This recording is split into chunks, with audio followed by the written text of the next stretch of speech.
A very good morning, ladies and gentlemen. Welcome back to our third day. Today is 19 August 2020. We are tuning back to the Industry 4.0 Research and Education Collaboration Research Workshop. And this is a 3-day international engagement with University Malaysia Kelantan and Handong Global University, South Korea. And this program is supported by the Korean Ministry of Education.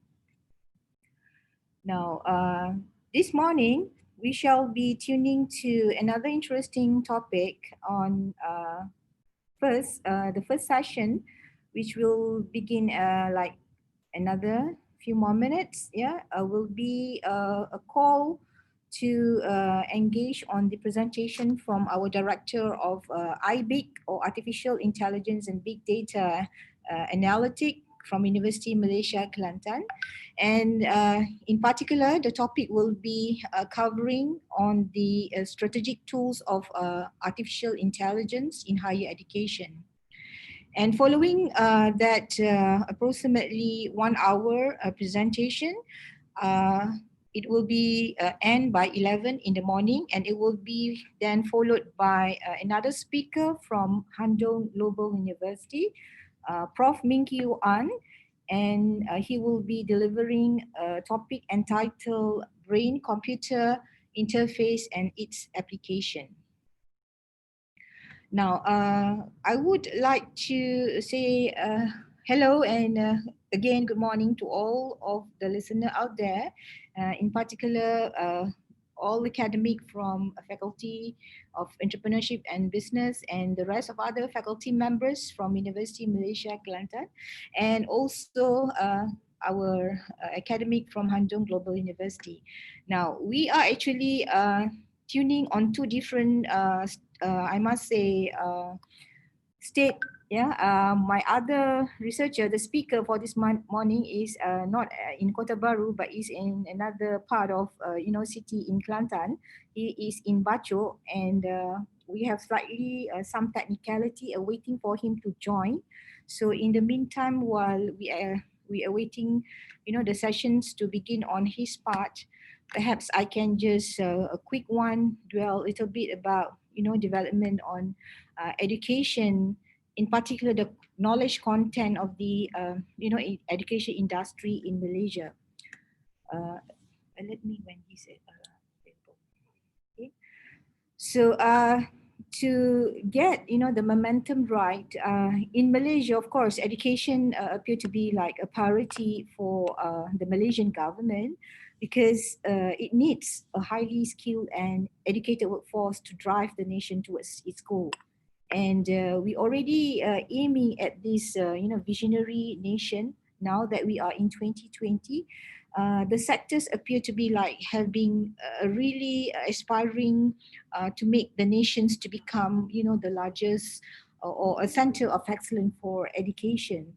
So in this momentum, I think we have been doing a lot of good reformation in terms of the across the whole education industry in the country, from our preschool education to primary education.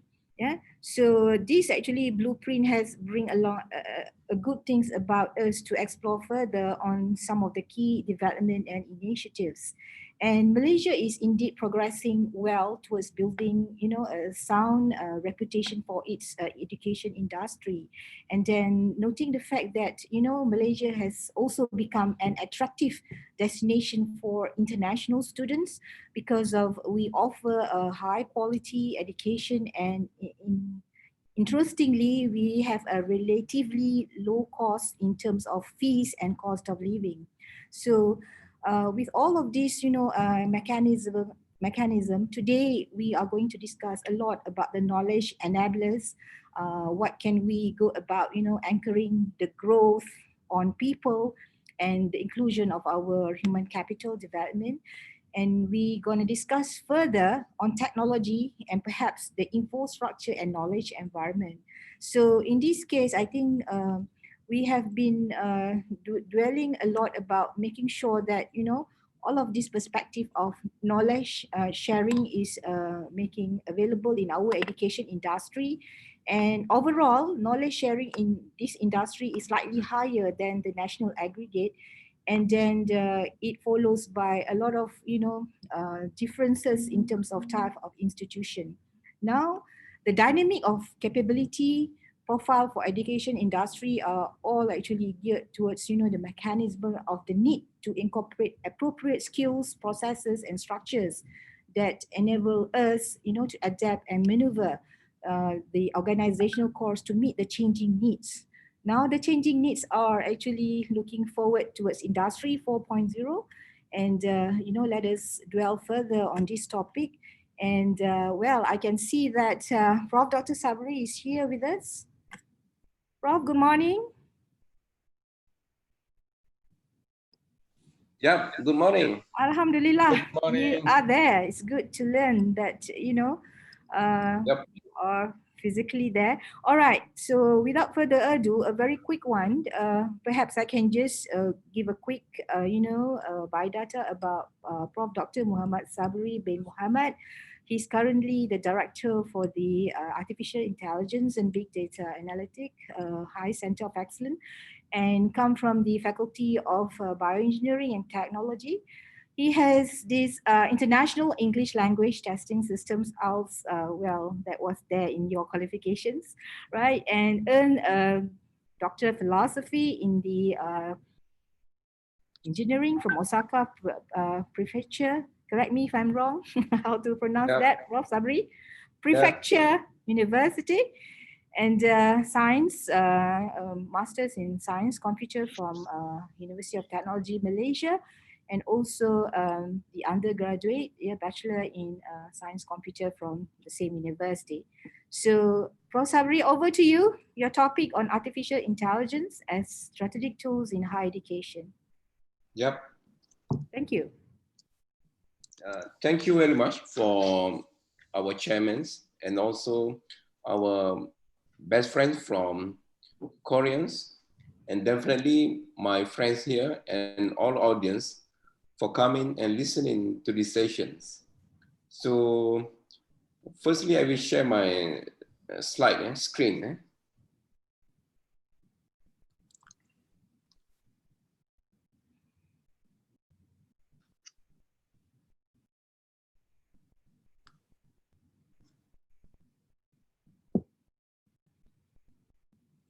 Are you able to? Okay, good. Okay. Right. All right. We can see that.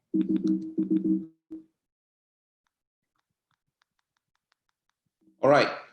So the title of our topic today is AI as a strategic tool for higher education.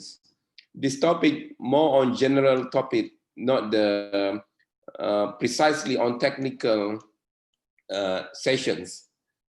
So, all right. Generally, we have 4 models of university in the world. Number 1, number 2, 3, and 4. And traditionally, we go for the number 1, the traditional model, we call as traditional university. So teaching students as usual for one job, one career, and accreditation base. So this is the conventional or traditional model of university. And then they upgrade to the little bit next level. They call as marginal change, or they call as jackbox university, number 2 here. So this type of model, they make a few changes to some courses so that the course aligns with the element of 4IR. And also at the same time, they still use the old infrastructure. Old infrastructure means that IR 3.0, they not go for cloud, they don't have the big data platforms, and definitely they don't have the AI platforms. So they just change on the courses so that look at in line to the 4IR elements. And the next model, they go for the adaptive change. This type university is mostly in the world, they go for the number 3 now. or we call as Uberized university. So they try to reduce the physical university, actually, the classroom, the laboratory, and everything. They try to go for online.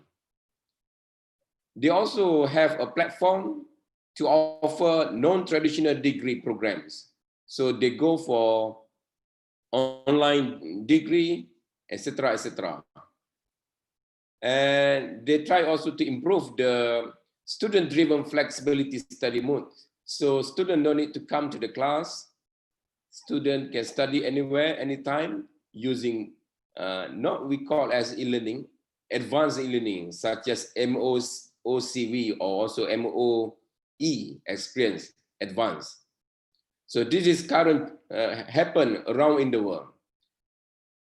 And then the future university, some university in the USA already start towards the fourth model. They call as radical change or micro nano certification university. Actually, the number 4 model, we don't have physical university, no university actually. This is the future and coming soon. They teach and train for the world of the jobs. And also they have the platform for knowledge and skill. And the learner, they study, learn for the self-satisfactions. So means that here, they select module based on their interests and for their career, future career. Let's say I want to study data science. I only pick up the courses or certification based on data science. I don't want to study mathematics. I don't want to study biology, physics, or arts. This is not the future university. Many people may be not interest, objections, but this is real we should face. Okay, and this is summary of the 4 models. We call features, and then inside the features, we classify based on faculty members, learning material, knowledge, philosophy, students, learning venue, and definitely academic outcomes. So I think at the end of this session, I will share this slide and we all can go precisely, can read by ourselves.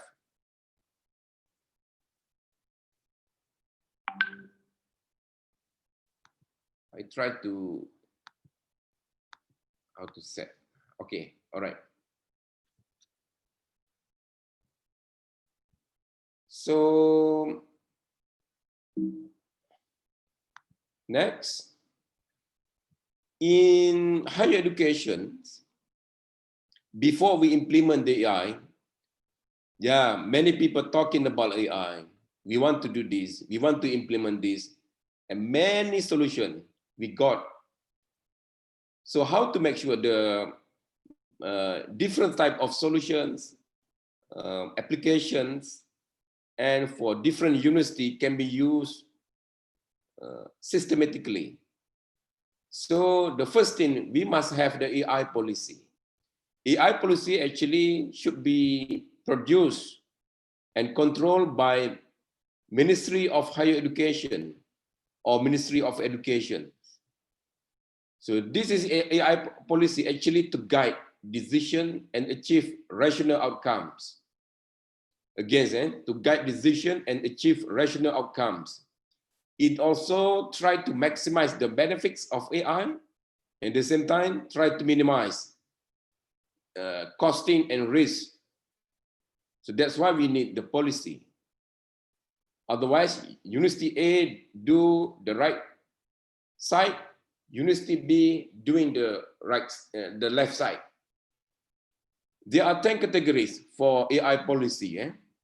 So the ministry should establish governance, basic and applied research, talent attractions, development and retention, future works and skills, industrialization of AI technology, and And the last one is foreign policy. So we need the AI policy so that we have guide. All university have guide. Because now all university try to make like competition. We want to achieve this, we want to do this. But Ministry of Education, they don't have the good policy, how to guide them so that all manageable and systematic. Okay, next. After we got the policy, we should have the standard. Standard also should be controlled by Ministry of Education. So we call as AI standard. Why we need the AI standard? Because this standard have concept and terminology, data knowledge and knowledge, human interactions, metrics, safety, risk management, and trustworthiness. Without the standard, people compete each other. And finally, we don't have the good standard to practice in some country. Okay. Under the Ministry of Higher Education, MOHE here, MOHE, stand for Malaysian of Higher, stand for Ministry of Higher Education. Some country, maybe Korean or Japan, they call as Ministry of Education. So the ministry should establish or set up one national center of AI. Why we need the national center?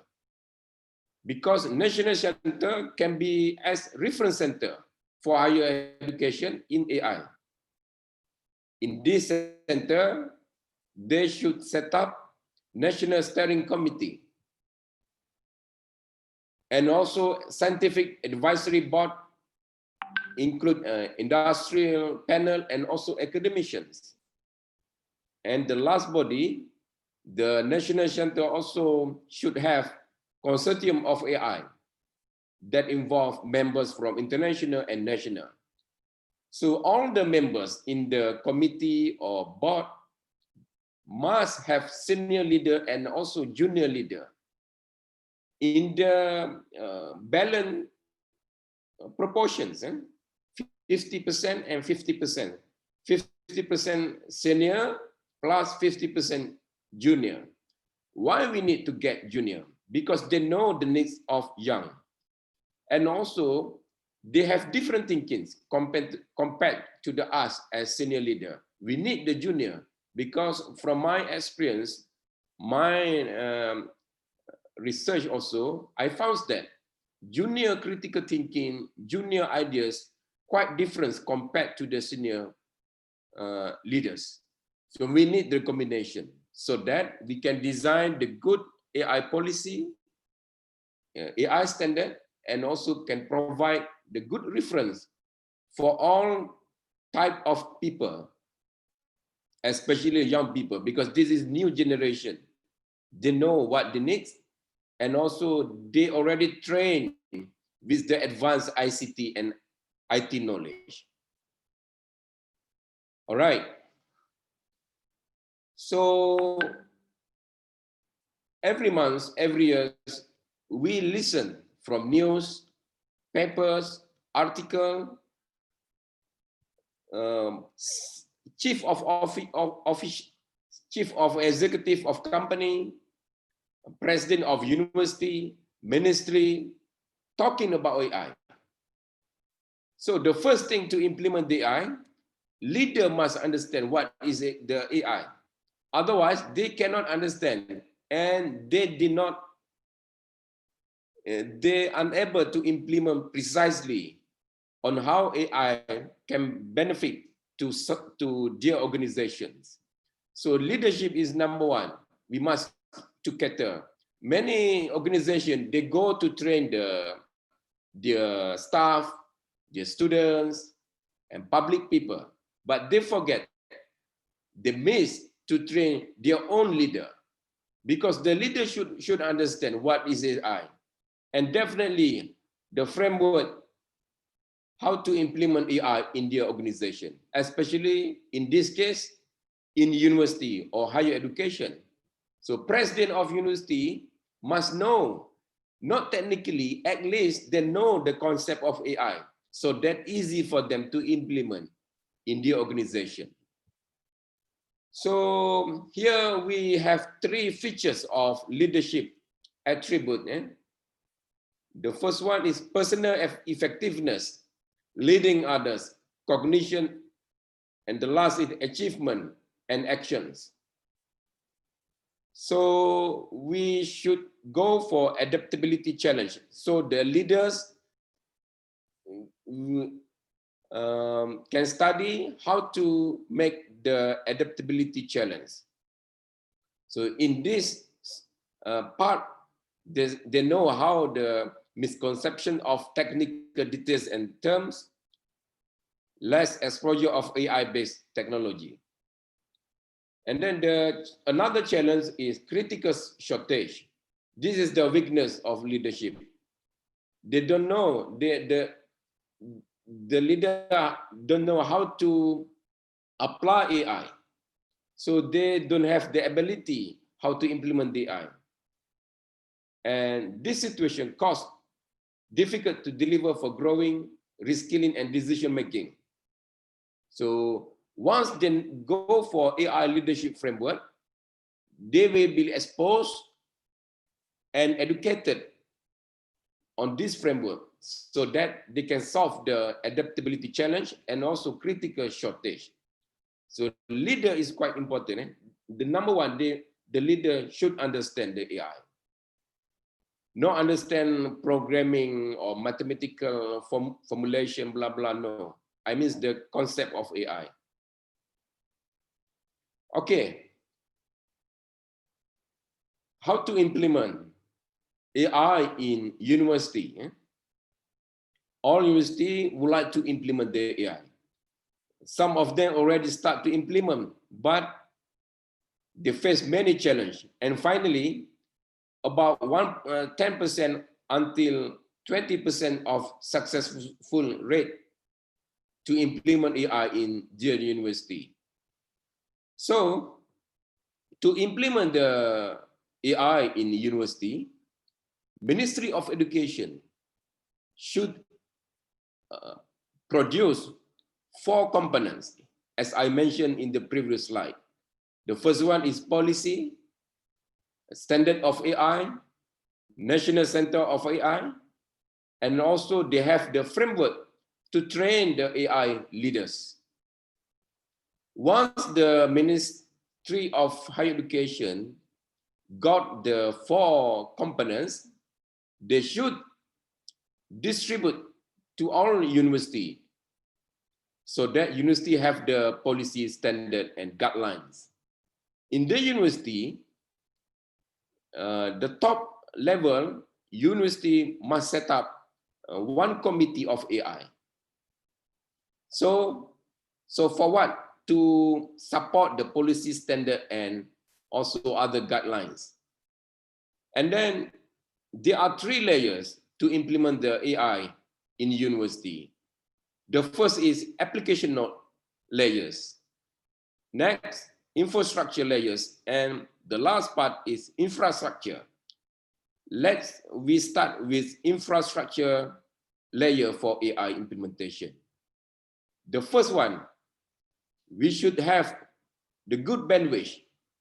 So means that fiber optics, 5G, etc., etc. This is a super highway bandwidth for intranet and internet access. And then we should go for cloud computing. Everything should go for cloud. Next is computing capacity for R&D and everything. Why we need the computing capacity? Because AI need the supercomputer power to make fast processing, and also this computing capacity also need to handle the big data that we face now from social media, video, image, text, voice, etc., etc. And then final component in infrastructure, definitely we need the cybersecurity. Otherwise, we face the big problem. Our data, our documents can be stolen by the hackers around in the world.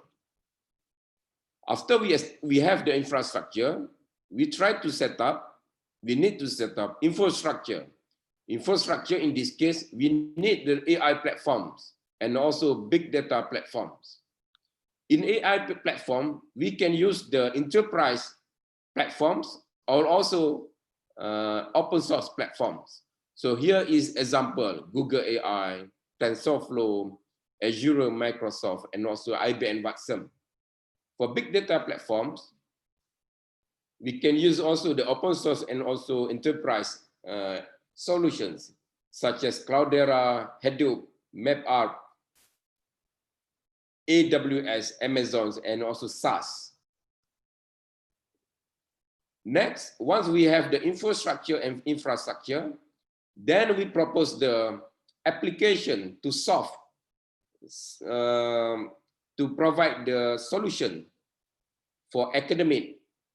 Let's say for academic, we have e-learning.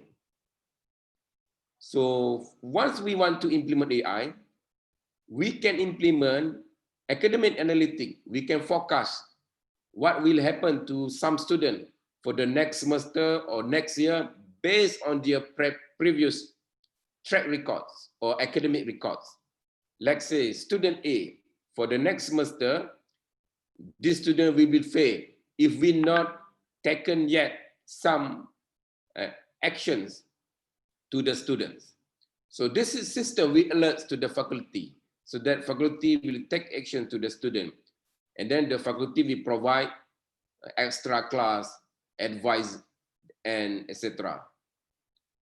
For R&D and I stand for research, innovation, development, and innovations. So AI also can be implemented here. Library, teaching and learning, registrar, bursary, university development, and student affairs. So we can provide AI solution or application here. So this is maybe we can call framework of university on how to establish or implement AI.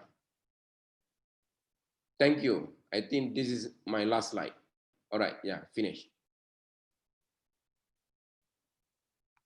Thank you very much, Prof. Yeah, my slide is more or less 20-25 minutes. Yeah, okay. We have questions from the audience. Let me see. The first questions, what are the most critical changes that we must make to face the future effectively? What are the number one, okay, I understand. I think number one is our mind. So we should have first-class mind. We have the intention to dynamic, to face the new thing, to study the new things, and we try to avoid complacent. That is one. Number two is we need to support from administration. In this case, our university top management should support any change that will possible happen in the future. And then the last one, number three, definitely ourselves. Ourselves must ready to face any changing and challenge that coming soon and future. So this is the common three things I think we should have in order we can survive for the future. Yep.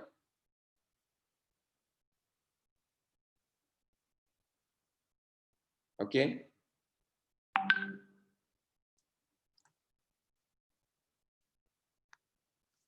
No sounds. Okay, what would be the role and capacity that University Malaysia Kelantan can play to establish Ministry of Higher Education for Artificial Intelligence in Malaysia? Now, this question comes from Handong, from Professor Wong. All right. So in UMK, we have the Institute for AI and Big Data, and also we have the Department of Data Science. So we should bring the solution through our top management, go to the Ministry of Education, so that they know this is the framework to establish AI in some university. And here, let's say in my office, I have how to call it, partner, not the partner, the best partner already agreed to establish AI consortium. I have top 10 university in Malaysia willing to join us to collaborate together, plus university from Europe, Melbourne University, and a few university from Japan, and definitely private university in Malaysia. All is my friends, so I can bring them together, go to the Ministry of Higher Education and giving our proposal to them so that they know and we can have good session for discussion of the proposal. Great. Prof, so that lead to another good two questions down here from Dr. Zaliza Bahari. She asked you, what effect has artificial intelligence tool made on the higher education? To make Effect. effect. What negative effect or positive effect? Yeah. All right. So the first effect is efficiency. Efficiency means we can reduce the cost and we try to maximize the space. We have limited space. We have constraint on funding. Once using the AI solutions, the return of investment is efficiency. Everything efficiency. We can reduce the number of staff, and also we can reduce the working hour of staff for teaching face-to-face with students, and etc. etc. Everything AI will handle. I give in one example. Student want to ask questions in some topic. So student make the voice question or maybe by text. They make it the text or voice, and then the AI will reply the answer or solutions, not the lecturer. AI will provide the solutions. So definitely the solution give university a lot of benefit in terms of efficiency, as I said previously. This is the positive side. Negative side, yeah, everything they have the cons and pro cons, and yeah, we cannot avoid. AI maybe can reduce the human touch, feelings, our emotions, relation, blah blah blah.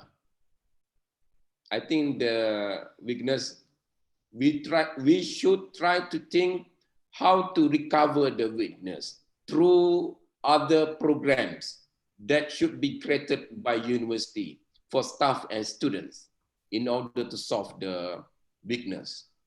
All right. Okay. Wow, you mentioned number of participation and collaborative joint effort from local university as well as some other parts of the world like Japan. So Handong Global University also keen to find out from Prof. Wong Hang again, what do you expect from Korean or Handong Global University to cooperate, and what nature of support? What will be the expected outcomes if there could be potential collaboration could be arranged between UMK and Handong or Sabri?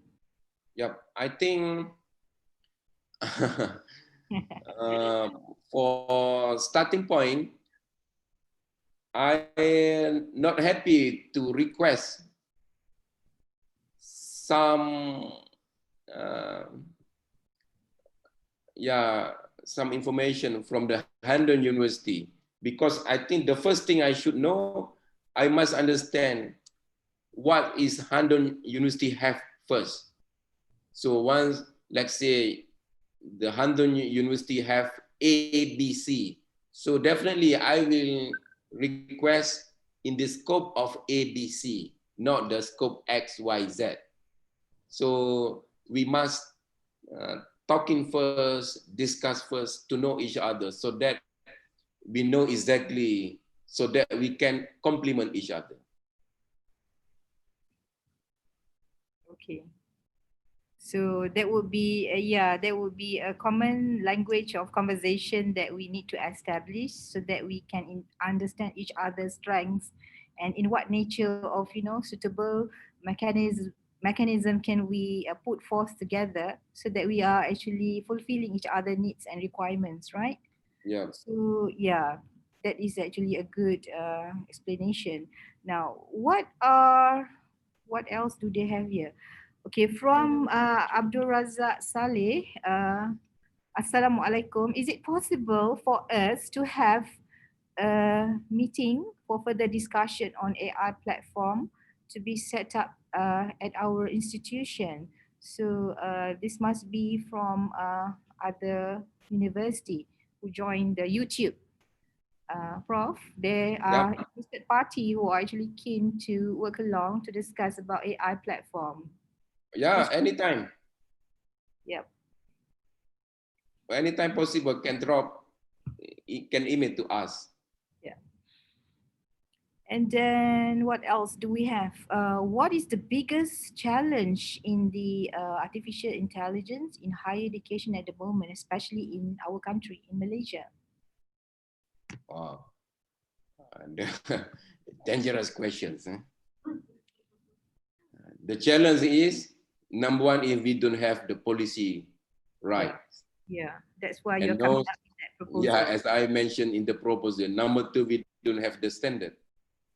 Number three, no one AI national center so that all university can refer to get some guidelines. Yeah. We don't have, not because our weakness of the ministry, but because the AI is new things, still new. I can say still new for us here. Some group, they already explored the AI 20 years ago, but the majority of us just know this some recent year, what is AI. So I think we should be fair and give time to our ministry to establish a few components, policy, standard, national reference center, etc., etc. I think that the component should be established first before we move forward beyond. So that give another question from Dr. Noshela. She asked you, where do you see the AI in the higher education in the country in the next 5 years? Where do where do you see the place of the university or the Where part do you of see the future of AI in our higher education in Malaysia? when? Yeah, in the next 5 years, where do you see this AI will go?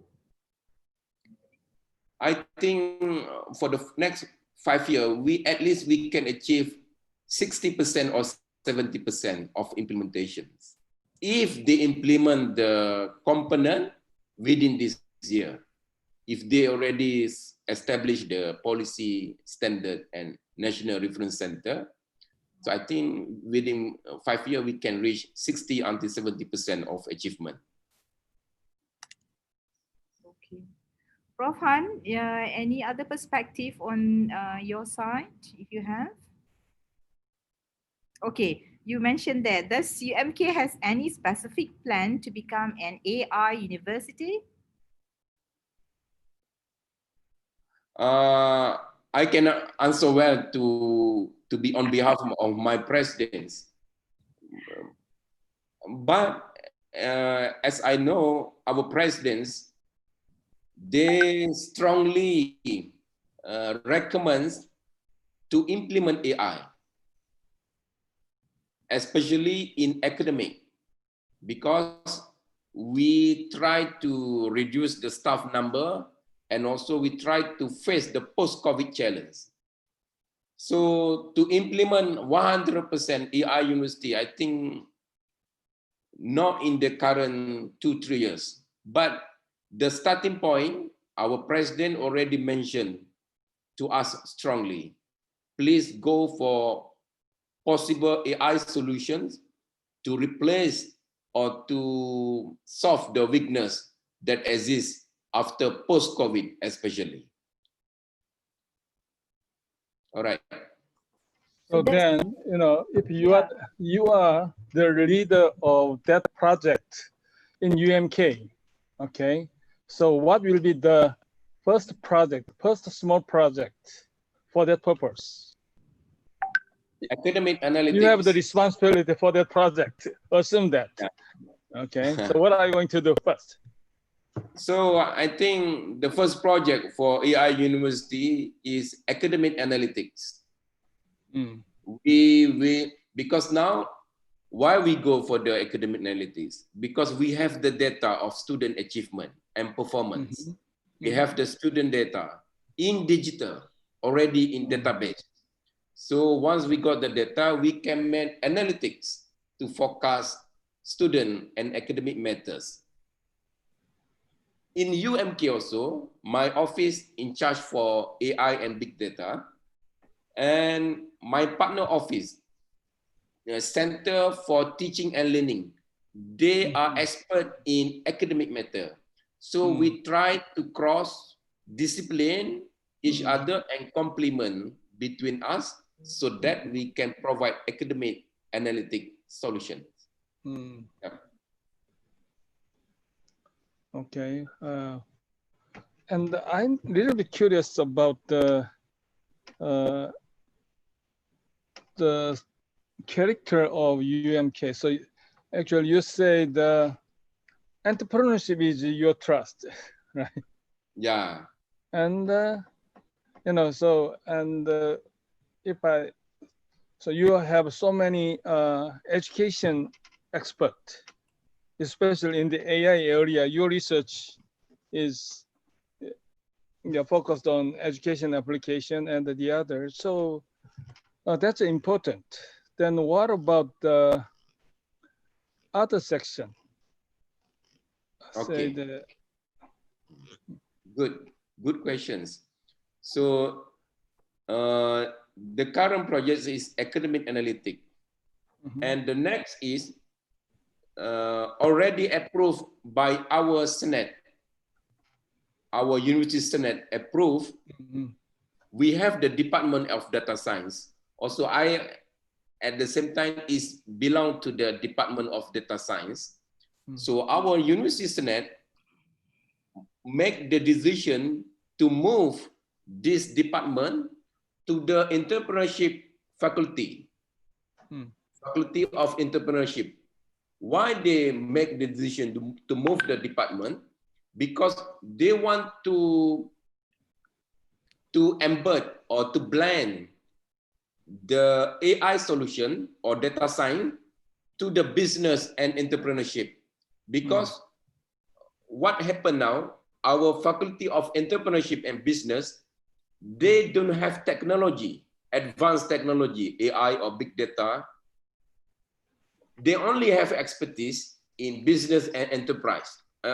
Business and entrepreneurship. So they cannot move far away. They just can go for conventional only. They definitely have e-commerce, but the e-commerce is absolutely 20 years ago. Now we're not talking about e-commerce, but we talk about the analytic of e-commerce, the advance of e-commerce, but they don't have the expertise. So the university make the decision to move the department from the from the faculty of technology to the faculty of entrepreneurship and business. Why they move? Because they want to combine AI or data science expert with the entrepreneur and business lecturers there. I think the next project definitely they will go for digital entrepreneurship, or we call as advanced digital entrepreneurship, because our core university is entrepreneurship. So that's why the top management make it the decision. Okay, I see. So your university, okay, Digital Entrepreneurship University. That's Yep. based on AI. Okay, got it. Yep. Thank you. Well, fun. I think at this juncture, if I can just add up, Mm. the AI, I believe that this technology can bring a lot of benefits to Mhm. various fields, including education, including entrepreneurship discipline. So many, in fact, have claimed that, AI and even machine learning, like what we have discussed yesterday, robotic and the rest of other tools, Industry 4.0, can increase the level of education. So whatever the latest innovation that allow, people like Pro Sabri developers, they can teach a computer to do complete, all these complicated tasks. So it lead to the opportunity to improve the learning process.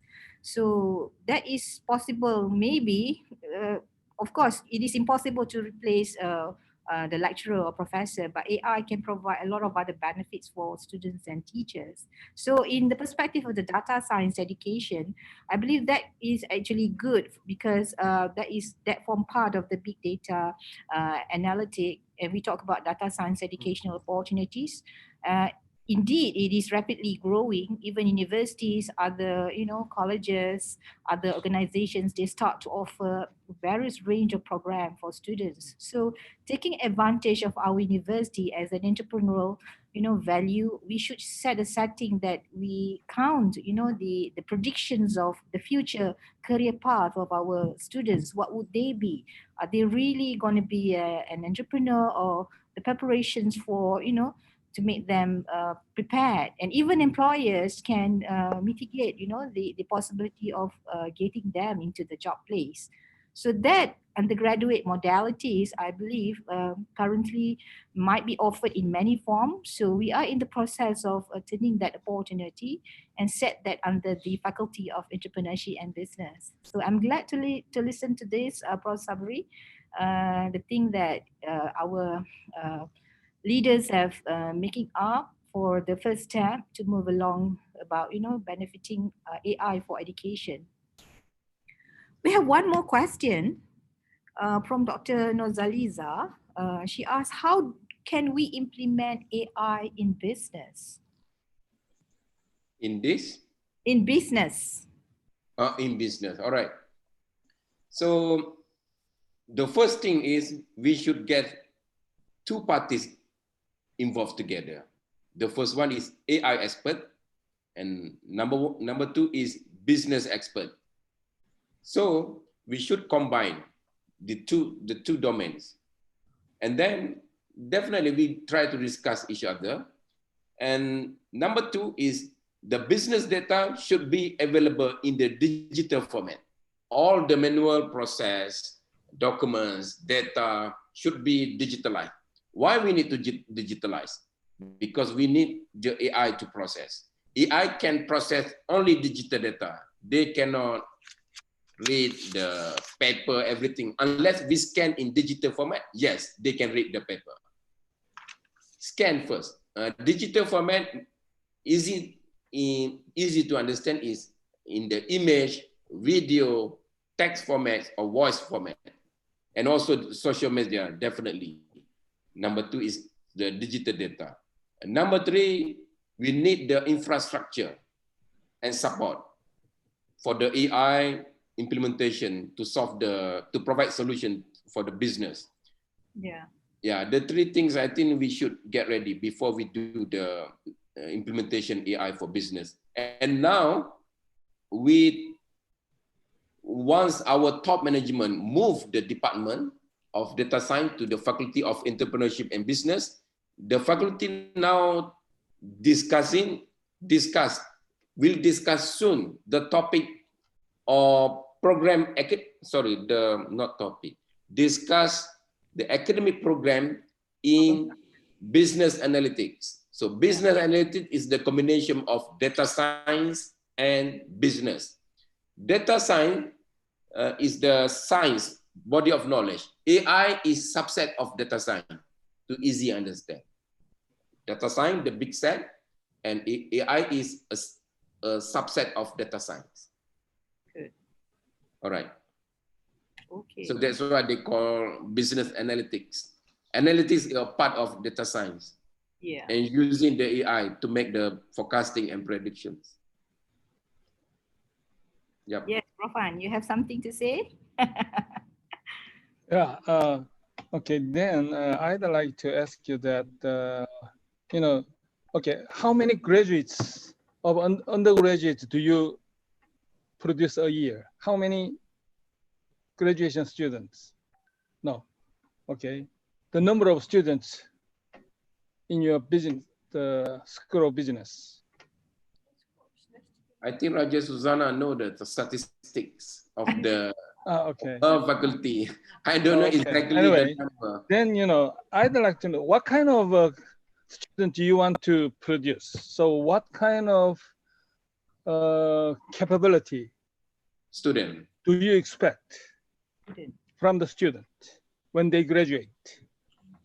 So you mean the student The business, from, okay, let's focus on the business school. So business program, you will focus on AI, okay? And you will, then, what kind of student you want to produce and send them to the companies? from our initial discussions, when we talk about the business analytics students, So I'm thinking about, the AI tool development or actually data science. You assume that the AI tools are already developed, right? Yeah. But, to use AI for business decision making, there should be good tools. Yeah. Who supplies that tools and, so there should be some students should be able to use that, right? So how do you solve for that problem, the technology part? Technology part for our current program, academic programs, but this program is AI and data science, not the business analytics. But this student will enroll in the Faculty of Entrepreneurship and Business. So we already get involved 3 giant company, the Microsoft corporations, Alibaba, and also Huawei groups. So we embed their curriculums, we embed their professional certification module into our courses and curriculum. So students study the content of Huawei and Alibaba, Microsoft, and definitely when using the content of the company, they also will give us the tools and the facility, cloud computing, etc., etc. So that student can use the tool in the class. And finally, once the student complete the course and class, the student have chance to get the examination of professional certificates. So once graduate student get the Bachelor of Data Science plus professional certificate from Microsoft, Huawei, or Alibaba.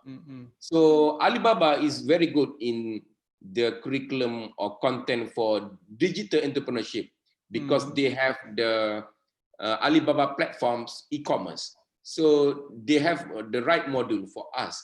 They already agree and will give us the solution. Definitely, we should pay some fee and money to them, but they give a good discount for us so that we can implement together with us the programs.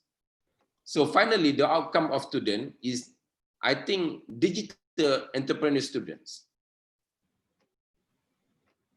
I see. So you can, okay, you will use the technology of the Microsoft and Huawei, and I see your strategy. Okay. Yeah. Okay. And definitely open source. Open source we use. Yeah. Definitely plus open source, TensorFlow, and Google AI, and anything. But the 3 giant already agreed to support our programs. Great. Oh, Sabri? We already deal and we already embed to our curriculum and program. And our government also already approved the documents, not only in the university level, but the Ministry of Education also. Okay, great. Yep. So the engagement has been set, and we have seen. Thank you very much, Prof. Dr. Muhammad Sabri Muhammad, for your insightful presentation. To all the audience, we have today listened on how to use AI in educations, and the strategic tools of AI can be advanced to making sure that a lot of benefits can be shared throughout the university campus. So along the line, we also learn on the process of how data analytic can make use in terms of so many angle of interest in higher education, and that individualized learning, it can focus on individual needs of the students. We've learned just now, Prof. Sabri mentioned about voice assistance. There could be a lot of various learning materials. Without communication with the teacher, perhaps AI can be part of those mechanism, and a lot of smart content. And when we talk about the collaborative engagement with all those big corporations like Microsoft, Alibaba, and Huawei, this is an opportunity for our university to learn about global learning, and whatever existing AI-based solutions in educations are actually tapped into the proper synergy to make sure that our future intention new program is coming into place. So we have come to our first session end today, and thank you very much for all the listener out there. So in just a couple of minutes, we shall be continuing to our second speaker. Thank you, Prof. Dr. Muhammad Sabri. Thank you very much. Thank you very much. I am sorry cannot continue for the next session. I have meeting 11 a.m. Okay, thank you. Thank you for Chairman and also Prof. Hans. Thank you. Bye. Thank you.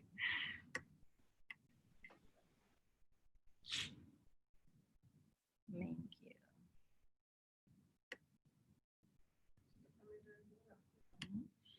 Yeah, so I think at this juncture, we can start to get our next speaker to be ready for all these technicality.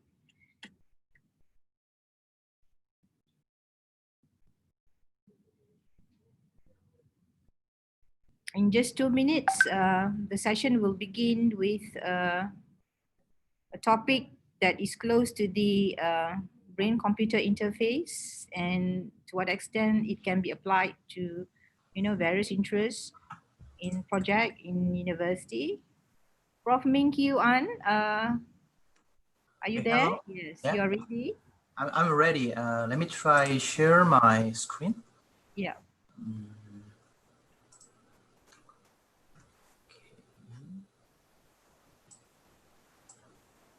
Can you see? Yeah. Is that okay? The Yeah, screen? that's good. You sounds good, and your presentation also is made good. I can view that. Okay, so do you want me to start or do you want me to wait for? Okay, just a very quick introduction about yourself. Prof. Ming Yuan is from the Institute of, sorry, you're from the Handong Global University, again Yes. with the same faculty, right? Yes. Yeah.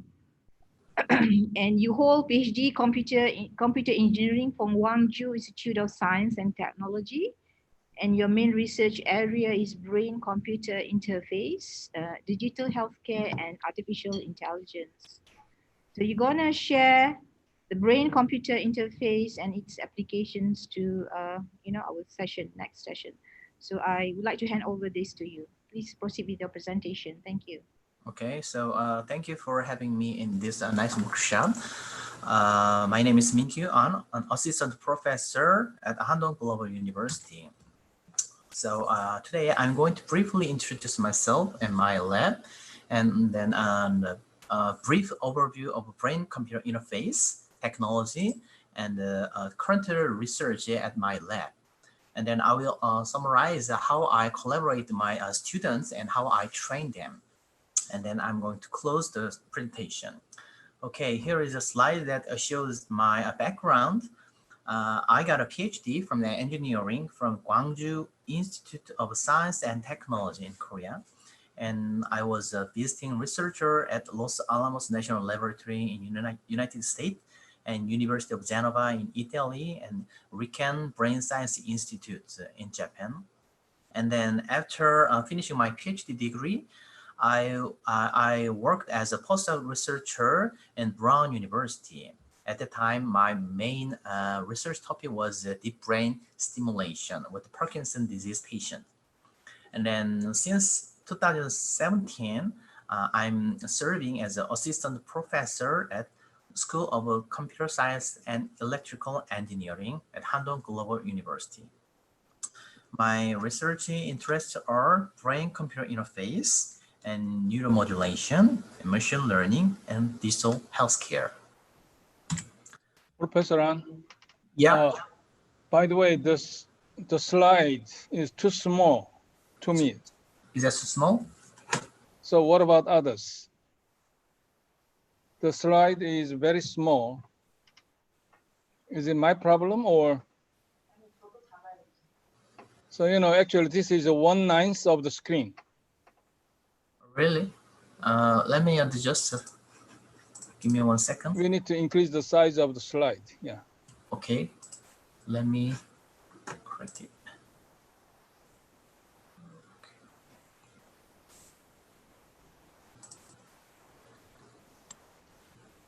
Okay.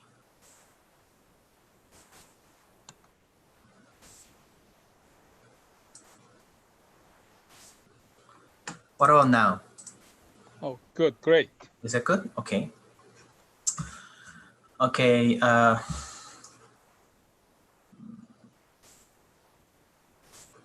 Okay, I'm a leader of a BCI lab, brain computer interface. We have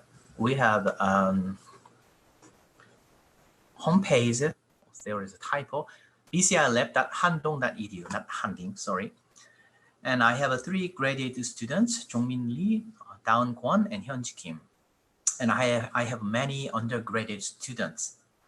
And I also collaborate with many institutions and universities, Brown University and Rhode Island Hospital and Gwangju Institute of Science and Technology and University of Massachusetts Medical School and Ewha University and Neurofit Company and Yonsei Severance Hospital. And also I have many funding and supporters. Okay, so now I'm going to present a brief overview of a brain-computer interface technology. Brain-computer interface. It is simply a kind of a direct communication pathway between the brain and a computer. Normally, we use a keyboard or a touch screen or mouse, but for a certain population, they may not be able to use these interfaces. So they may need another advanced technology. So I think a brain-computer interface can make it through. And in the pipeline of a BCI, typically it has some steps because we cannot directly understand and decode the person's thought. We usually use a kind of control paradigm, such as motor imagery and P300. Of course, I'm going to explain in more detail later. And then we record brain signal by using some hardware, and we process the data. Basically, the data are recorded as a time series signal in EEG or LFP, and then we can apply some engineering methodologies in analyzing these data. And then with some feature or processed data, we can apply some machine learning technology.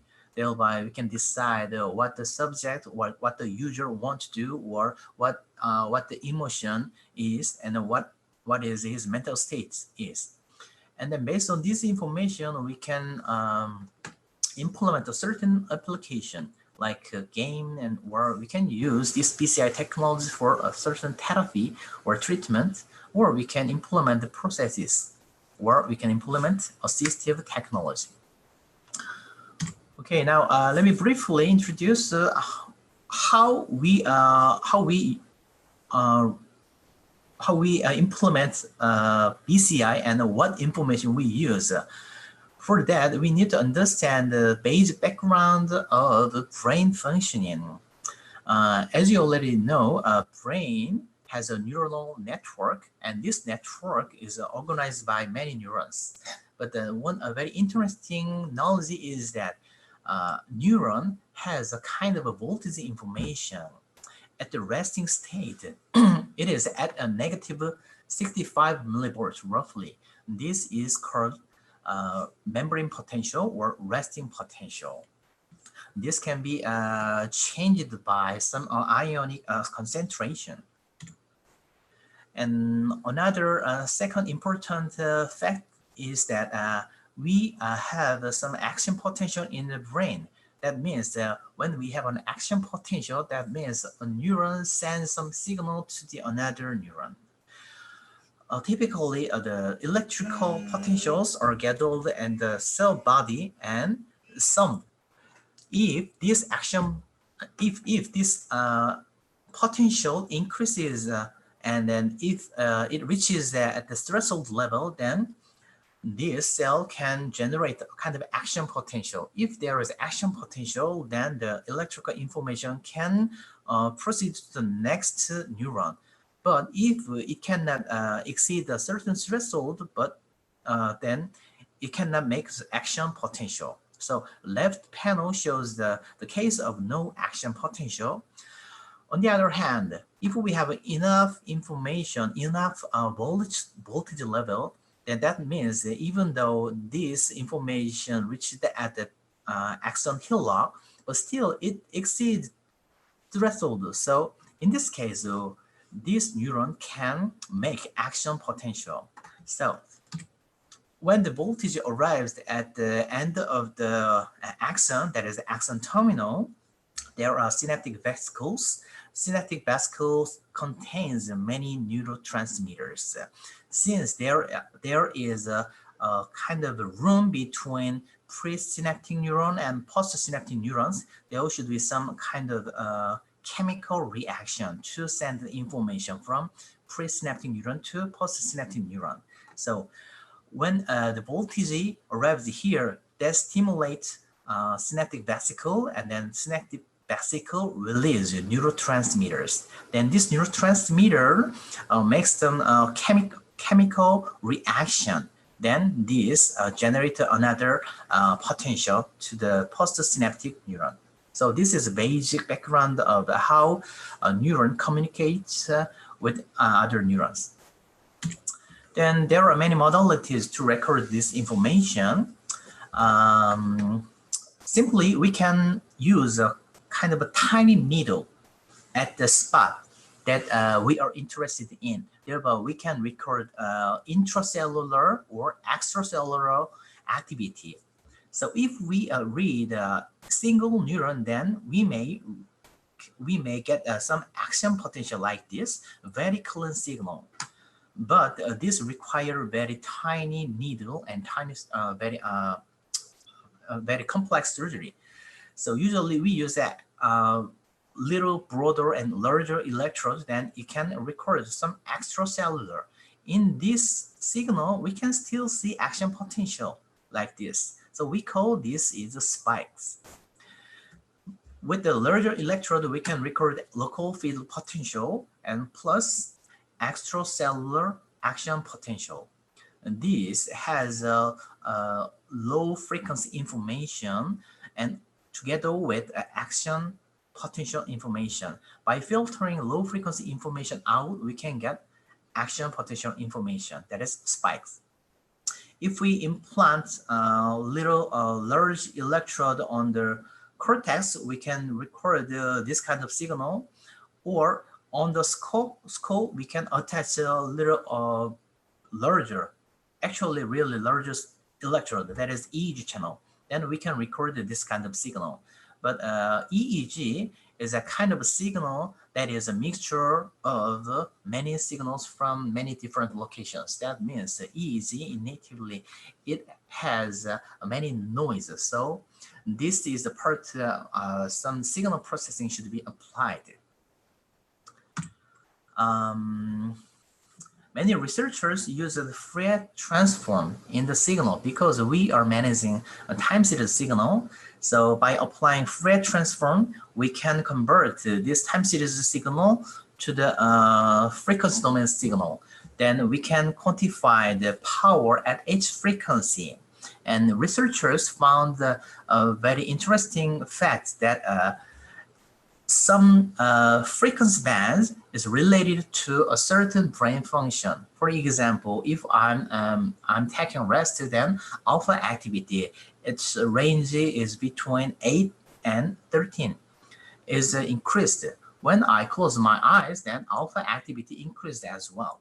And when I'm engaged in complex cognitive functioning, then like for example, a mental arithmetic calculation, then my brain may generate a more higher frequency information like beta and gamma.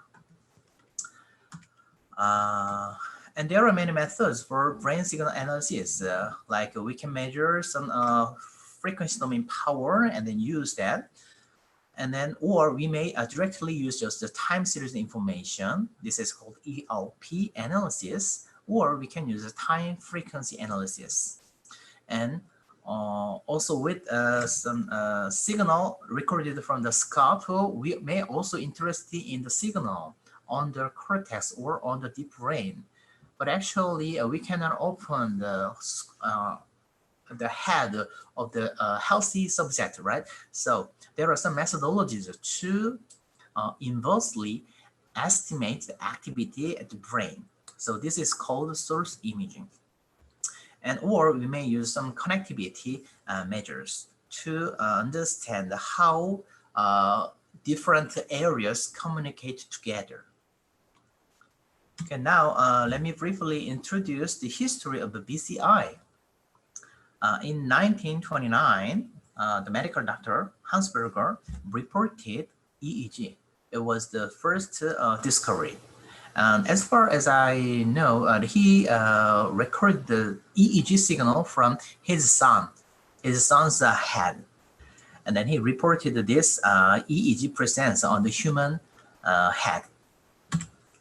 In 1973, the term brain-computer interface was coined, actually introduced by Dr. J. Vidal in UCLA group. And in 1991, by Dr. Opal, he is a medical doctor, and he and his team implemented a BCI application. In this application, a subject could move a kind of cursor to top or bottom direction by only a non-invasive EEG. In 1999, in the Nature, very interesting study was published by, as far as I know, this is probably Tübingen group. By the Tübingen group, BCI was implemented. By this BCI, the paralyzed person could type these sentences. This is a small sentence, but for him, it took 16 hours to type these letters by brain signals. And in 2006, you may also hear about this project, BrainGate project, initiated by Brown University. They designed a very tiny multi-array. This is micro multi-arrays. I think maybe there are 100 arrays, electrodes. And this is very tiny, even smaller than a coin penny. And then the other side, there is a connector. This sends a signal to the outside. So this array is attached under cortex of the patient, and then he spent several months to train himself, and then he could get some sense to control his brain signal. Thereby, he could succeed in controlling some cursor on the computer screen. In 2008, in the nature, there was a study that a monkey moved a robotic arm using his brain wave. This was done by University of Pittsburgh in United States. And interestingly, this video clip was used in a famous movie, Surrogate. The monkey is operating this arm. So this is a real video clip by that research group. There are 100 sensors, each listening to a different brain cell or neuron. Okay, and in 2009, the non-invasive BCI speller, this is the first commercialized BCI speller, was released by a company, GTEC. So by using this system, a patient can type a letter just by looking at a certain character he wants to type. Then this system decodes the brain signal, and then it just types the character for the patient or for the user. And about 4 years ago in Switzerland, there was a first bionic Olympic. It is called Cybathlon. In this Cybathlon, there are many teams, and each team should consist of the researcher and real patients, like a patient without a body limb, or patient who cannot move his body. And the research team should implement a kind of BCI or exoskeleton or some hardware to make the patients to succeed in a certain task, like a brain racing game or a bionic arm or a racing game. Okay, now I'm going to show you some use case scenarios in BCI applications. Actually, I took this information from a document created by European group BNCI Horizon, and they introduced the BCI application like this. They categorized the application type into 5: replace, restore, improve, and enhance research. So BCI can replace functions that were lost due to injury or disease. For example, we can use BCI for providing some communication channel, like for example, BCI speller, or the patient can control robotic arm or wheelchair. And BCIs can restore lost functions. For example, stimulation of muscles in a paralyzed person and stimulation of nerves to restore bladder function.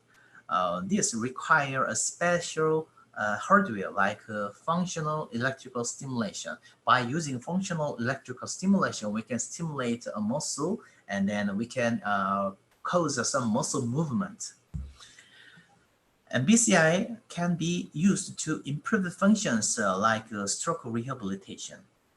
And BCIs can enhance functions like detection of stress levels or lapses of attention during demanding tasks. My group is also working on this part. BCIs can also be used as a research tool to study brain functions for the neuroscience. Okay, in invasive BCI brain gate project done by Brown University, I said that they designed the array. This was designed by Utah University, and they recruited a patient, and then he spent several months to train himself. And then he could, at the end, he could control a cursor on the screen.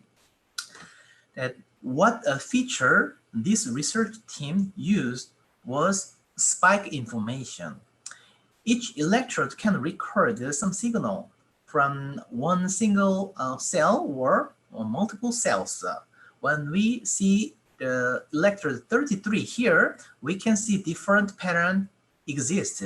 Mainly there are 2 different patterns. So we can see, okay, this electrode, the 33 electrode, is recording a signal from 2 cells. But 22 and 34 and 95, they are just recording from 1 cell. And especially this spike pattern is occurred when a neuron generate the action potential.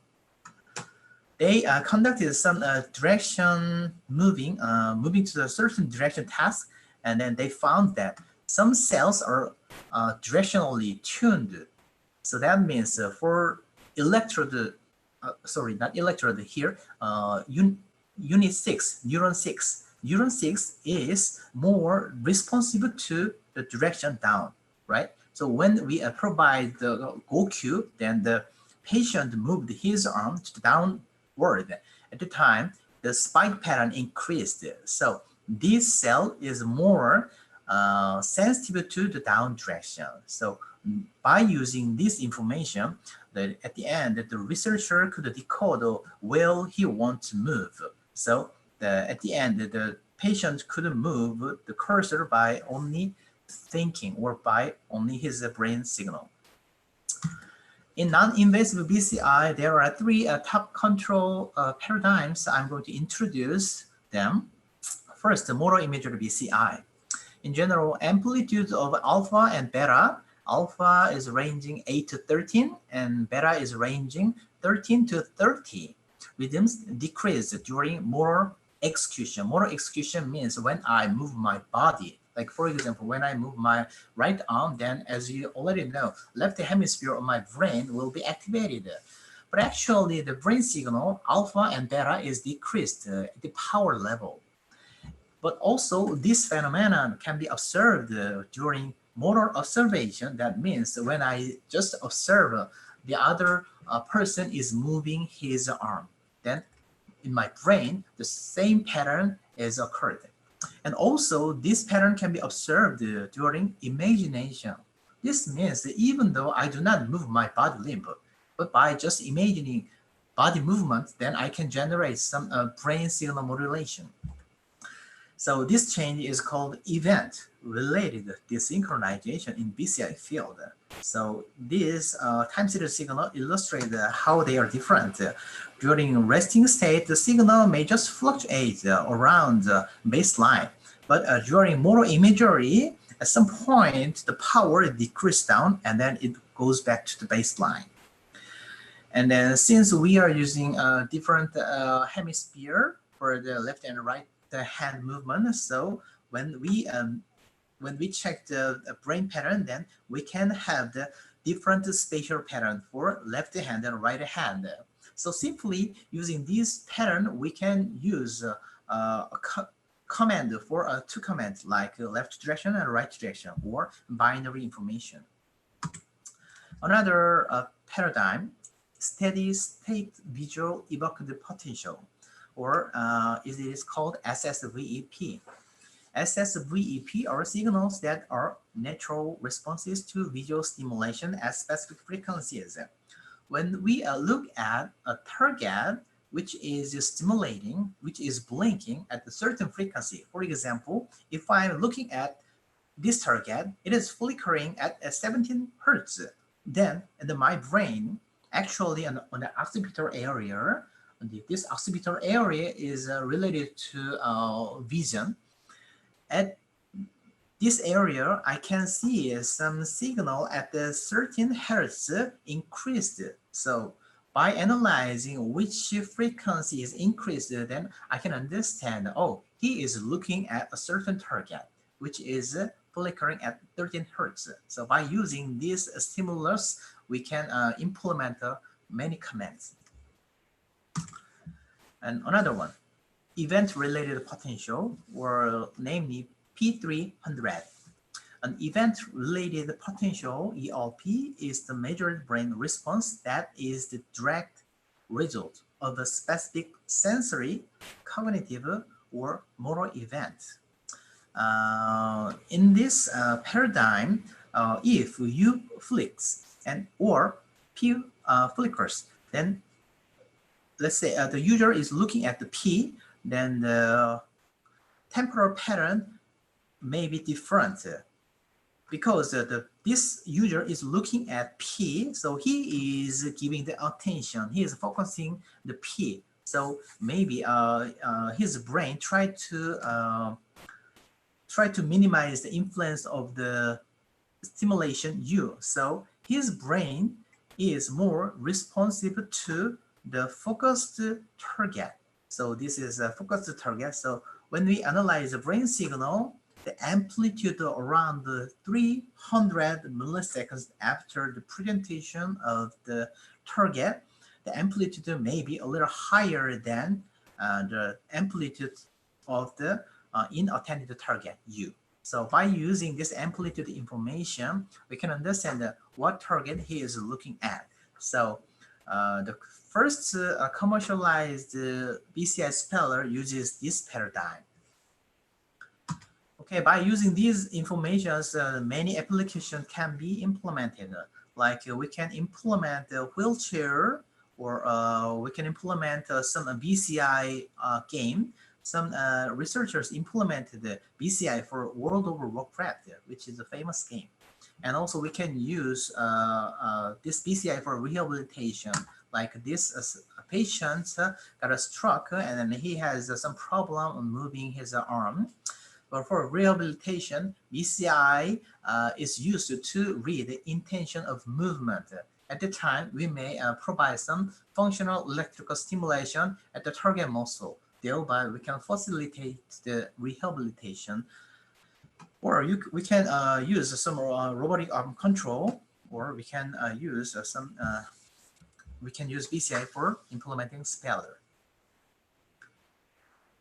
Okay, so in the previous slide, I introduced many applications possible by BCI. But still, when we look around our daily life, our environment, it is very difficult to see some BCI application, right?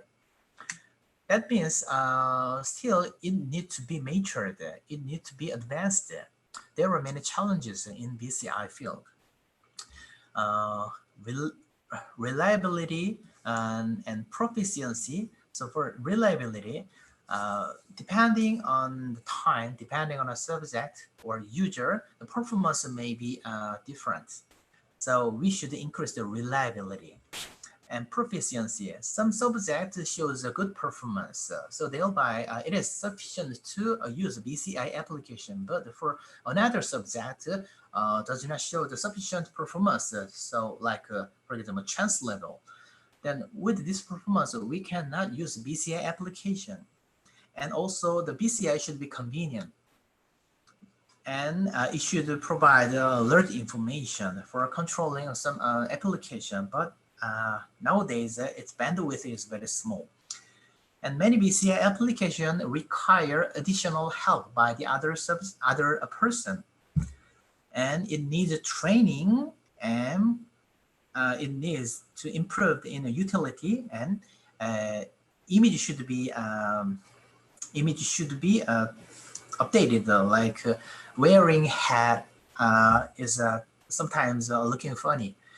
So we need a better fancy EEG device, and there are lack of standards and lack of infrastructures. So by summarizing this, I wanna just focus on the if it is usable in our daily life.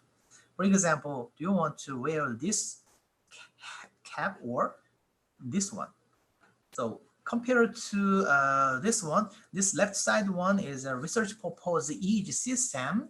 It reads a really nice, good quality brain signal. That means we can extract the very clean information from the signal. But on the right side, this looks very fancy, and then anyone can easily wear without any help. But actually it has only 4 channels, and when we check its signal quality, the quality is not that good. Sometimes it does not provide sufficient information to decode the brain functioning. In 1999, I introduced a Tübingen group implemented the BCI, and at that time, the paralyzed person could type some email. At that time, he could spell 0.5 character per minute. That means that per 1 character, he needed to spend 2 minutes. In 2009, the first commercialized product, by using this, we can type 7.5 character per minute. It is actually a big jump in performance.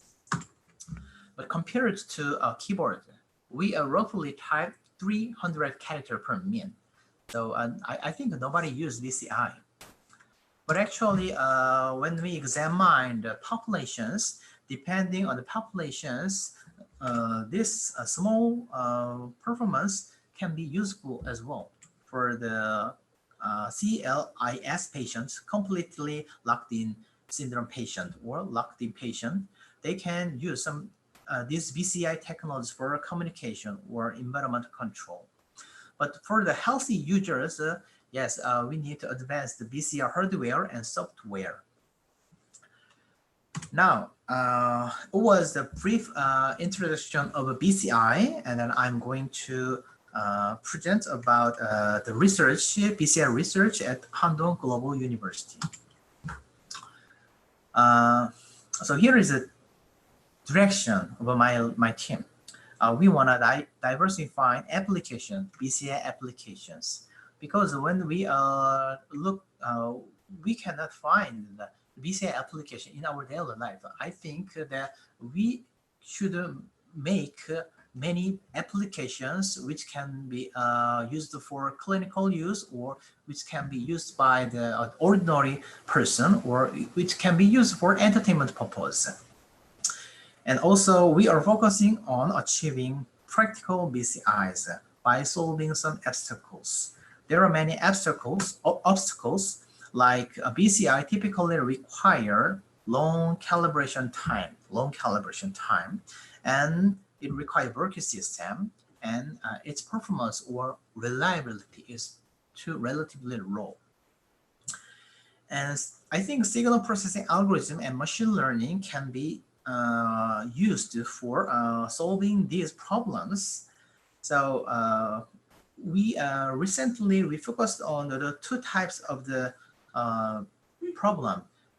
Like for first, how to reduce the calibration time in BCI, and how to utilize EEG with a single channel, because in many cases, not always large and bulky or multi-channel EEG is available. But some cases, we need to use a single channel or a very small number of channels.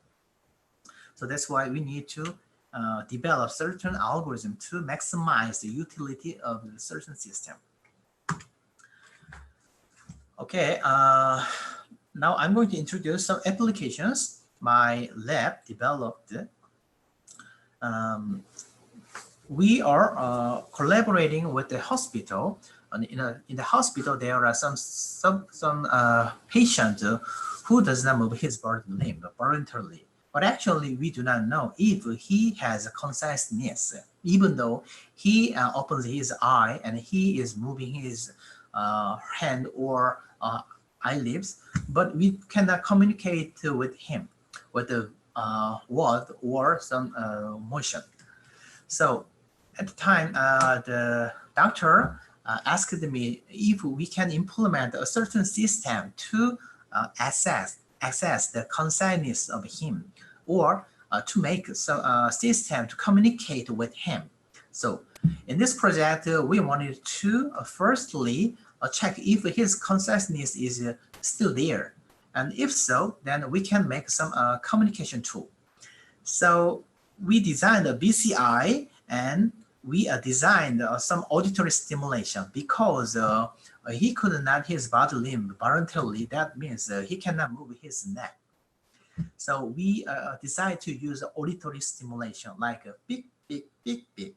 Or sometimes we use the sound that calling his name, like Min-Kyu An or Brad. So we use different sounds. One sound is calling his name, like let's say I'm a patient, then it is calling my name, Min-Kyu An. And also we use 5 different unfamiliar name calling, like Brad or blah, blah, blah. This panel shows the ELP, that is EEG difference according to the auditory stimulation. SON is when we play the sound which is calling his name, subject own name. At that time, around around 300 milliseconds, there is some deflection of the signal. So this means he is perceiving some sound which is calling his name. We compared this with the other sound. For example, with the third name, this blue colored line is easy from when we play the sound which is calling unfamiliar name. At the time, there is no deflection, no fluctuation. So compared to this blue colored line, we can be sure, okay, he is perceiving his name. Yeah, when we check the another unfamiliar name, still this red is very fluctuating compared to the blue one. So from this result, we could be sure, okay, he is listening to us. So the next one is that how we make some communication system. We are planning to make some simulations, number stimulations. Like we are going to make one with the yes and two with no. Then if he is focusing on number one, then the EEG signal may be may show some deflection. At the time, we can understand, okay, he is focusing number one. It is connected to yes, so he wanna say yes. So by using this system, I think we can implement the auditory BCI-based communication system. And this one is another one, mind car. So my student implement the kind of brain-controlled virtual car. And this system, here are two subjects. They are controlling this car. They can only control the speed of the car by his brain signal. But actually, we mapped the speed of the car to his attention level. So we quantify the attention level from the brain signal. So the purpose of this application is to provide neurofeedback application. By using this neurofeedback game, the user can enhance or improve his attention level. So this is a two-player game. And recently, my students implemented a mobile version of the Mind Car. There are many modes, individual mode and competitive mode and collaboration mode. Even though here only one smartphone is showing, but there is another smartphone, and he is waiting for the next player. When the next player joins, then something will be changed. Okay, so he joined in, and then it will start soon. Okay, so there are two cars there. Okay, now they are controlling the car, the speed of the car by using his brain wave. And meanwhile, he can control the direction of the car by using the handphone. And this is another BCA application. Prof. Mingyu, how actually the brain control the speed of, like, if I want to go like 140 kilometers? So Oh, really? Ooh. for example, if I want to drive fast at 140 kilometers, will we respond to that 140 kilometers? Actually, here we just fixed the speed range. So even though you think you wanna move at 40 speed, but we cannot directly read your mind. So that's why we need a kind of control paradigm, like left-hand motor imagery or right-hand motor imagery. But here we just map the beta that is called related to attention level. So the speed is fixed, and then relatively, according to the level of the beta power, the speed is increased or decreased. Okay, good. Carry on. Thank you. Okay. You're welcome to ask any question during my presentation. Okay, here, on the left side, this subject is wearing a research purpose EEG cap. There are 32 sensors. Each sensor is listening the brain. And then here we have the game, kind of game designed by Unity. And there are 6 targets. So she will be attending a certain target. But actually, the purpose of this application is to provide a virtual touring system. So she can tour some city or some continent by looking at just the simulations. Okay, let me play this video clip. Okay, now each target is flickering. By doing this process, the computer BCI can understand which target she is looking at. Now we are instructing, please look at Cusco. So she will probably look at around here. And then BCI decode what she is looking at.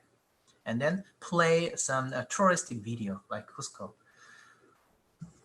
So we designed this application to provide some touring, virtual tour experience to a certain patient. He cannot move his body. He is not able to move from the hospital or bed. Now, Barbados, probably she is looking at the target Barbados. After identifying her thought, then BCI will play a video clip. Okay, Barbados. Okay, and then next one. Recently, I organized another team. They are implementing a drone controlled by VR and BCI. In the first stage, they implemented the virtual drone system under Unity. And then at the command mode, there are some targets, and then the user can command which direction this drone moves by looking at the target, one of these targets. So there are 7 targets. If he look at this target, then drone will go forward. If he look at the target, this one, then the drone will go up. And then this will make the left rotation. This will make a right rotation. Okay. And then recently they succeeded in implementing, actually connecting with the drone. Let me play. Oh, sorry. So this is a research purpose EEG system, but it does not require gel. It has a dry electrode. So that means it is more convenient to wear and use. And he is also wearing VR head-mounted display, and then this is a screen where what he is looking at. So now the command mode here, each target is flickering, and then he is looking at one target out of 7. So you are hearing very noisy sound. It is from drone. So this scene actually streamed from drone. So drone is looking at certain space. So drone is here. Drone has a camera, and the scene from the camera is streamed to the VR device, and then we overlaid the command panel to provide the command mode. So drone is controlled by just looking at the certain target.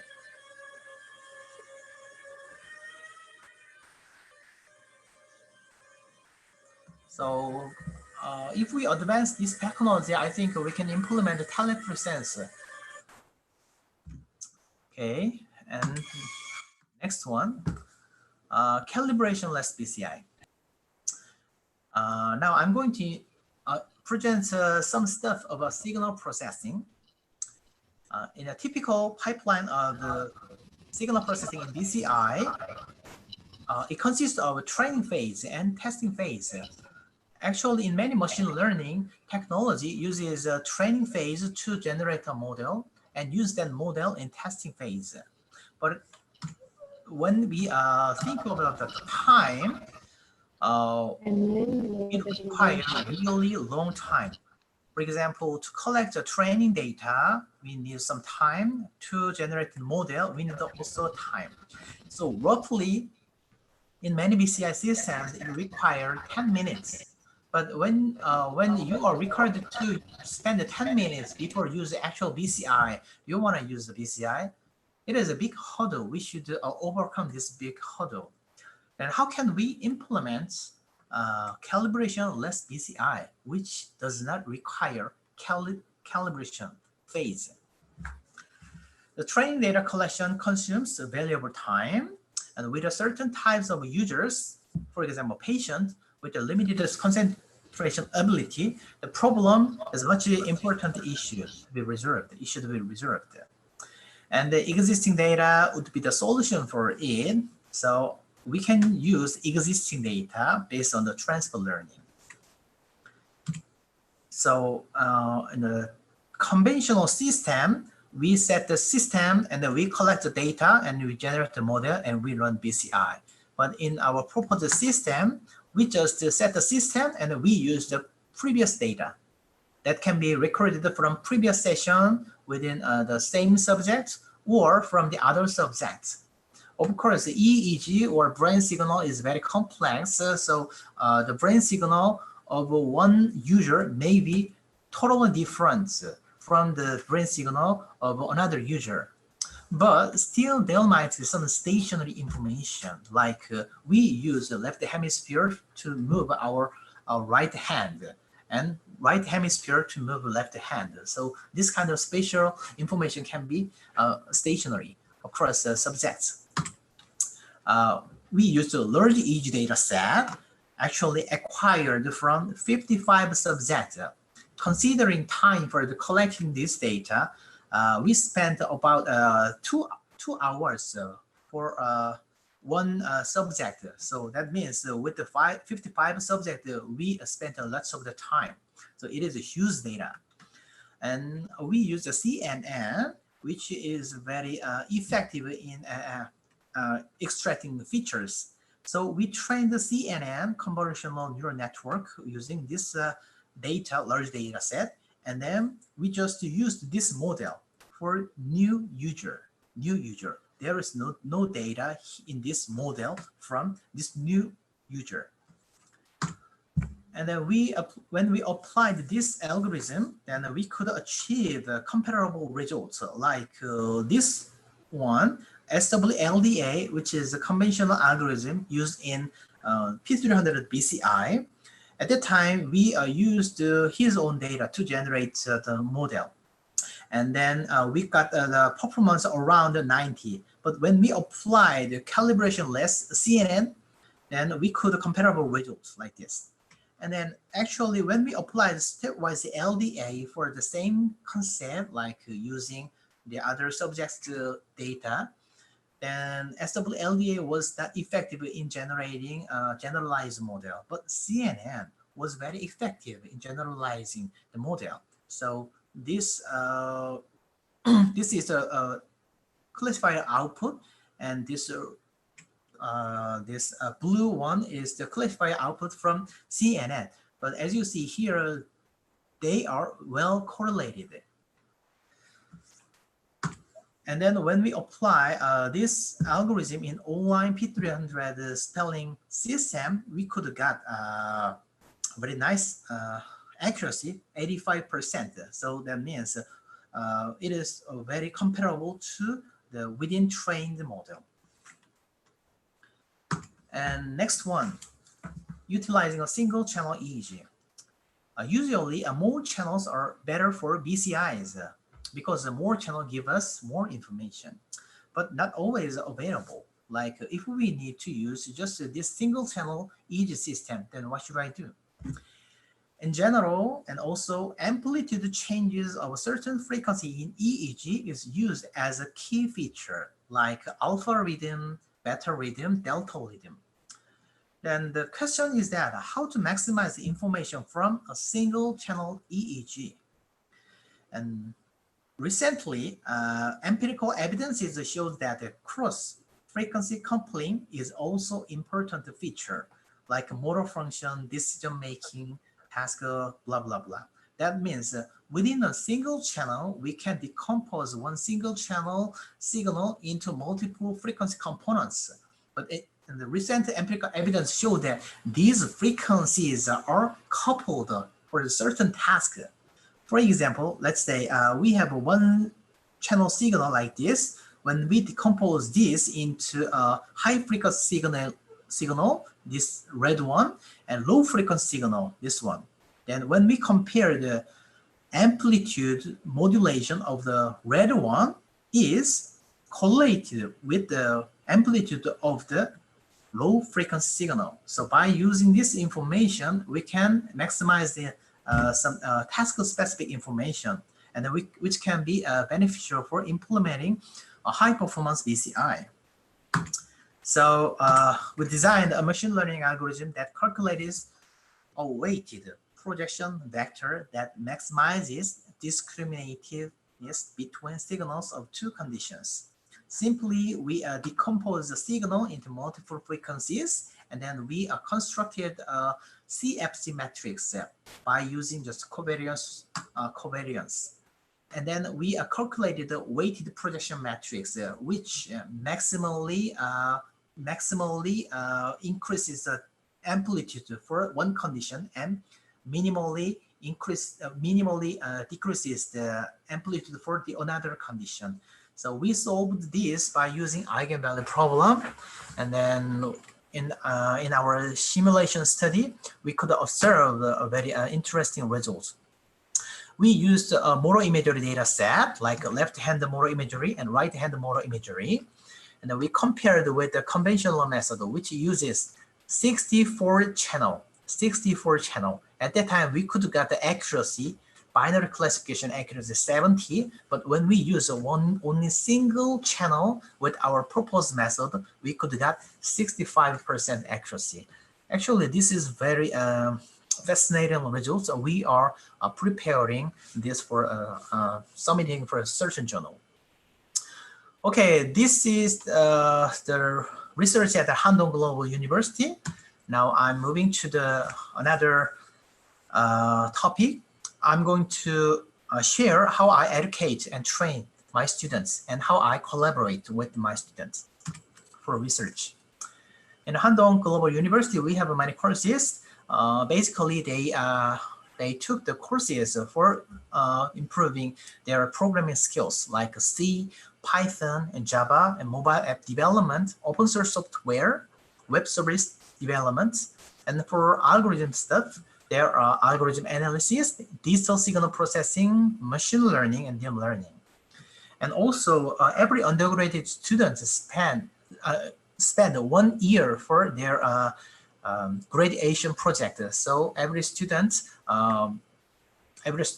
spent for completing their project for 1 year. That means that he is being with me for 1 year. During this time, they implement certain application or they design some signal processing algorithms with me. But unfortunately, this university does not have the brain engineering department or neuroscience department. I think I'm the only one who is working on the brain science. So I opened 2 courses, brain signal processing and neuroengineering, which are for grade 8 students.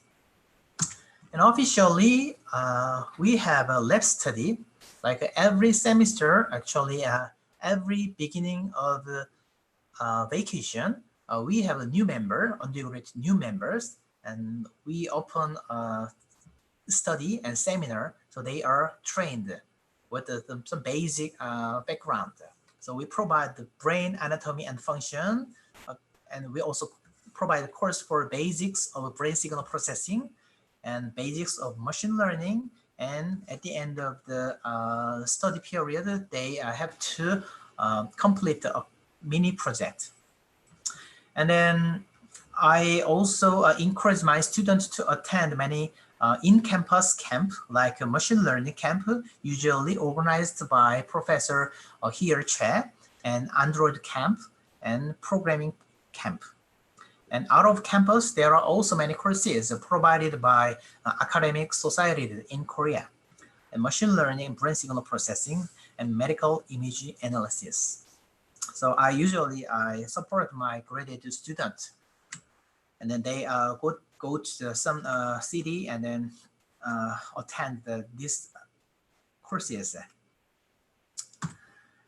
And I try to share my research outcome and knowledge and experience. And also I encourage my students share their experience. We have a team meeting once a week. I have many teams, and we have a lab meeting where every lab member should get together and attend. And this lab meeting takes place once every 2 or 3 weeks during vacation and during semester. In this lab meeting, every member attend and each team presents their progress. And sometimes we have a special lectures, of course, by students. I do not present, but I give the opportunity to the students.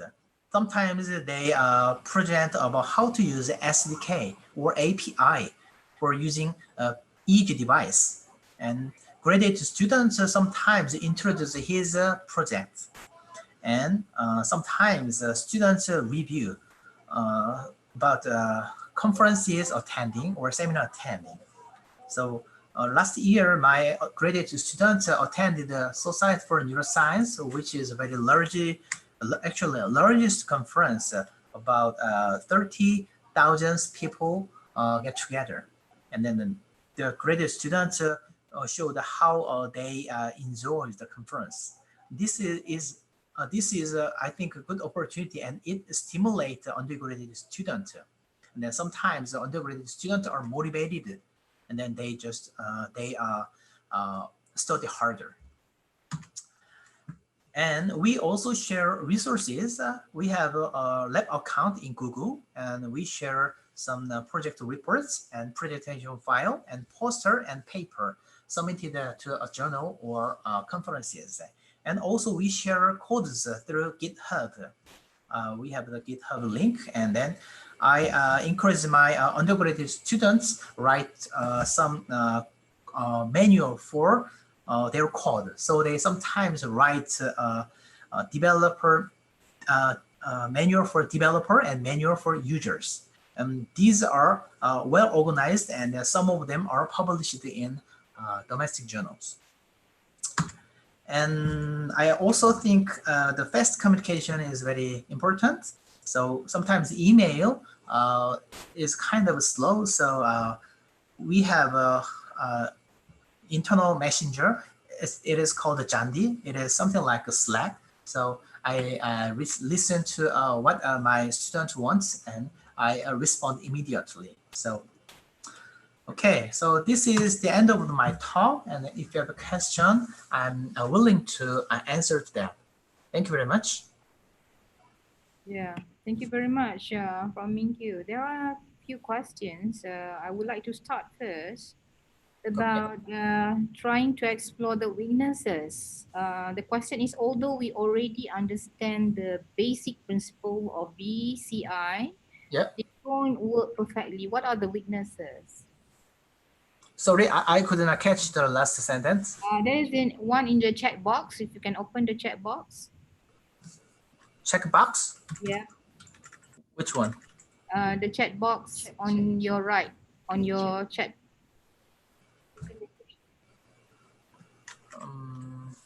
Okay, chatting so 창. I repeat the question. Chat. Although, Okay. Zoom 채팅창. Yeah. Okay. Let me open. Although we already understand the basic principle behind all this BCI, your brain computer, right? Yeah. What are the weaknesses? Weaknesses. Yeah. What are the drawbacks? Actually, we should test the usability of the BCI. That's the important issue. So Yeah. how we make BCI really usable for a healthy user and also a patient group. Yeah. So there are many obstacles. So actually, the Berkeley system, I think I do not want to wear a Berkeley system every time, and then it require wet gel. So it should be advanced. So nowadays, I'm trying to use consumer grade system, like it does not require gel, and it is very light version. Everyone can easily wear. So Right. I think the hardware should be advanced first. Okay. There's one question from Dr. Zaliza Bahari. Prof, what effect of AI has made on the BCI at this moment? Okay, let me check the chat. Okay. What effect has AI made on the BCI at this moment? Okay. At the end of my talk, I introduced the CNN-based calibration-less BCI. So I think that's really a remarkable improvement in BCI, because in most BCI system, it requires 10 to 15 minutes for training. But if we eliminate this time, actually it is a very really a nice update. So we can just implement a plug and play system.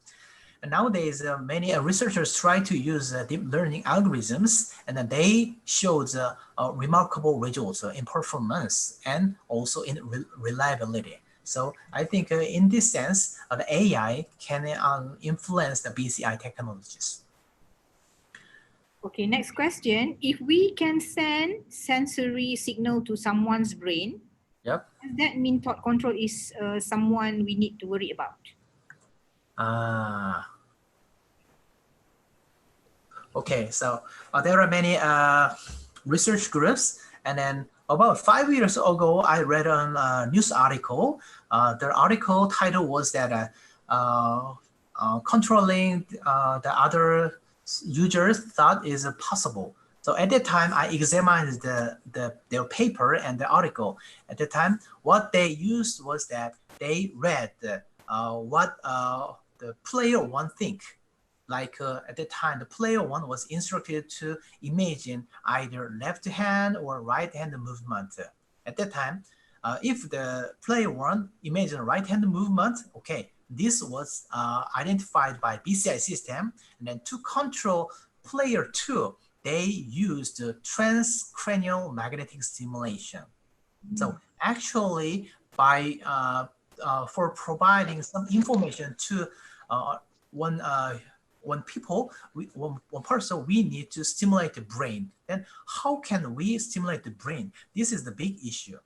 Nowadays, stimulation is being used in treatment or for the research, like deep brain stimulation, for example. Movement disorder, Parkinson's disease, he has some deficit in motor network. Motor network consists of from basal ganglia to cerebellum and motor cortex. This circuit should be normal, but this patient has abnormality in this circuit. So the DBS treatment is stimulating electrical potential at the basal ganglia, like potential target are subthalamic nucleus or globus pallidus internal. So these nucleus are stimulated by electrical signal. Then the movement disorder immediately gone. So I observed that. I engaged in many surgery. So for example, when we stimulate the signal, then this hand tremor is gone, disappears. But actually the problem of this technology is that we do not know the mechanism, how this works. Just to know, okay, by stimulating things, the disease is gone, okay? So we need to understand how stimulation makes some interference or some changes in the brain. But I think at this stage, the technology and the knowledge of the brain should be more advanced and updated. So I think this is too early to worry about self-control. Good. Good. That's very insightful. Thank you. We have one more question from Dr. Fatiha Muhammad. Yeah. For those who are interested in BCI, do they need to have knowledge in brain or specific in medical? That's a good question. I always being asked by my students because I said that there is no a neuroscience department or brain engineering department in this university. So I answer partially yes, because to implement the BCI, we need to understand what time series signal means, right? Depending on the control paradigm, like moral imagery or visual stimulation, the location of the electrode may depend and vary, right? So by understanding brain, by understanding medical some issues, we can implement better BCI and better digital healthcare applications. So because of that, I provide some study or seminar to my lab members every vacation. Okay, I think we have really a very good interaction between, my faculty members. Okay. Yeah, Prof. Juan, you have anything from your side? I'm fine. Yeah. Okay. If there's any more questions from the floor, if not, we can possibly adjourn our session earlier. Would that be okay with HGU admin? Oh, there's another one more question. Is it relevant to use BCI in tourism industry? Oh, okay. Industry, yeah. As far as I know, the market about the BCI is growing. Yeah. That's why you may read some article. Tesla and Yeah. Facebook also initiated the BCI research. Yeah.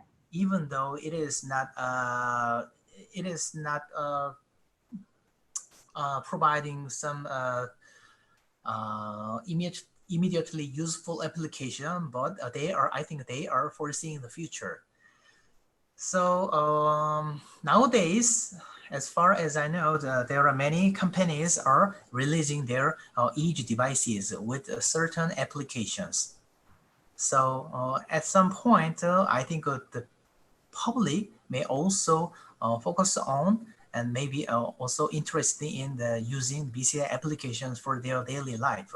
So one of my research topic is that how we implement each device and application that monitors and that is useful in our daily life that may detect a certain brain disease or depression, or that may help increase the attention, or that may help the make some good sleep.